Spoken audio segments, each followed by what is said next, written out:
It is never boring around here. The 11th Hour, weeknights at 11 on MSNBC. We are talking directly to them and all other members of the United States government that are being funded by the NRA to tell them now is the time to get on the right side of this. Well, that's Emma Gonzalez. She is just one of the students at Marjorie Stoneman Douglas High School in Parkland, Florida, demanding lawmakers take action in the wake of last week's deadly shooting at her high school. Well, at the same time, family and friends will gather later this morning for the funerals of 2 more of the 17 people killed in that massacre. NBC's Tammy Leitner is live in Parkland, Florida. Tammy, what are these students saying about what they plan to do? You hear the message there. What's the action that they plan to take? Hey, David, they are taking that grief and they are turning it into something positive. And you can see how much grief this community has. Take a look at this memorial. It has been growing over the weekend. Thousands and thousands of people have been coming out here to pay their respects, some from this community, some from other communities, all of them wanting to pay their respects to the 17 people who have died. Now, there are a number of events today, including a lie-in in D.C. There is also a vigil, a protest planned out in Los Angeles. And you have to keep in mind there were a lot of vigils, a lot of protests over the weekend. But 1 week ago, all of these were just normal high school students. They were worried about tests. They were worried about going out on dates. They were worried about sporting events. And now they have become outspoken advocates for gun control laws. David? Tammy, what have we learned? What more have we learned about the suspect in this massacre, Nicholas Cruz? Some reporting over the weekend about more attempts here to raise awareness of what he was like, what his behavior was like ahead of the shooting. Right, David, we now have a mental health report that shows that crisis counselors visited Nicholas Cruz back in 2016. There was a video emerged on Snapchat of him cutting himself and also him threatening to buy a gun. Those crisis counselors spoke with his adoptive mother. She told them that he suffers from depression and ADHD, but he does take medication to control it.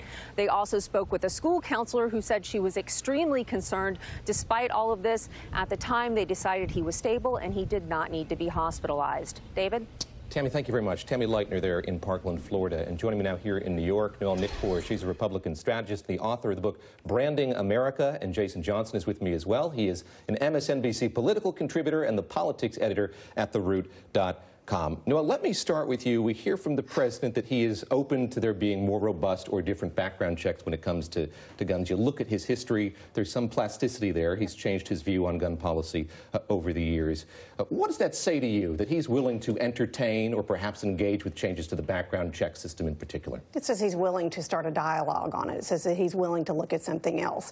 And really, to go a step further, to go beyond Donald Trump and this whole shebang, look at the NRA. And when you look at the NRA, look at back at 2013 when they implemented the National School Shield, which is a program in 2013 that they implemented to get schools to, implement tactic training. They have, teaching them how to make a school zone more safe. In the 2013 facts that I found on this, what the NRA put out, that in 2013, 65% of schools reported having a violent incident, whether it was violence against a certain teacher, whatever it was, but 65%, that was 2013.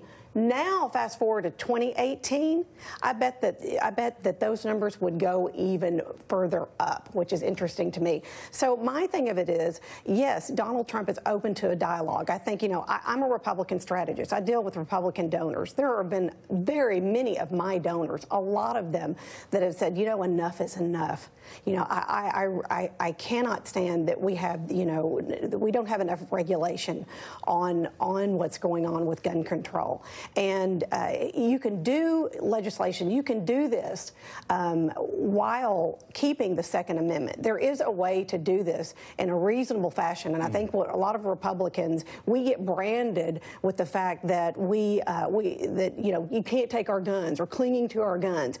That is not the feel. At least that's not the feel that I'm hearing from the top donors. And the reason why I'm focusing on the top donors is because races are affected by donations. donations. And if they don't have the money to get their message out, they stand a chance of losing the election. Jason, just want to get your perspective on this as well. We have a president here who's willing to engage in dialogue, as Noelle says.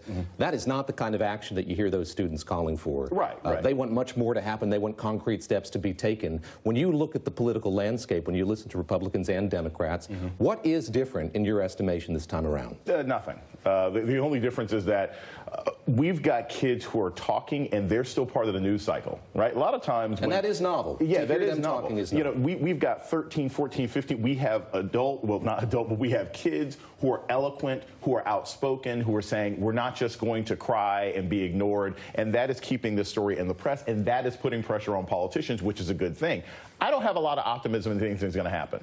And it's not just because nothing happened after Sandy Hook. It's not just because nothing happened after Gabby Giffords. Steve Scalise got shot at a congressional baseball game, and nothing happened. And Steve Scalise himself has come out and pretty much said, hey, look, I think that the gun laws that we have are fairly sound the way they are. So I don't have a lot of belief that any of this is going to lead to substantive change, and it should. And I want to add this because I think it's really important.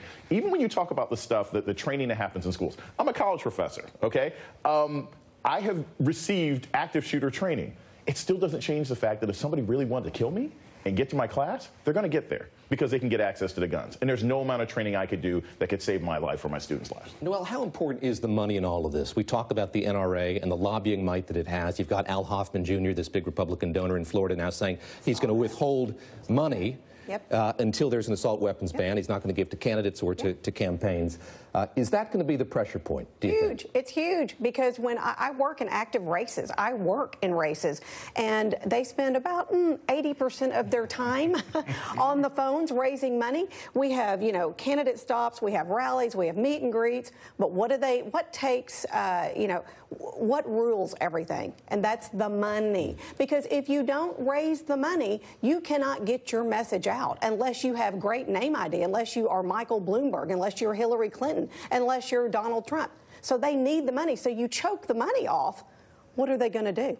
Jason, I want to ask you lastly here just about how politicians are reacting to what's happened there. Let me just read again from that tweet from the president about the FBI and the shooting. Very sad that the FBI missed all of the many signals sent out by the Florida school shooter. This is not acceptable.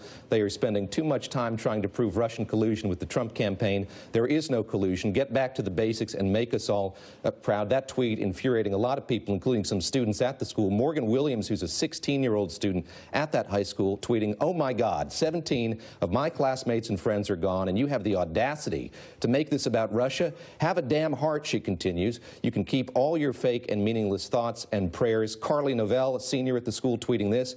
"You know what isn't acceptable? Blaming everyone but the shooter and the lack of gun control in our country. You even blame the students. We did report him. We tried. But how are we supposed to know what would happen? Your lack of sympathy proves how pitiful a person you are." You have a president at Mar-a-Lago right now. He's visited with first responders. The White House has said he's met with some of the families of victims.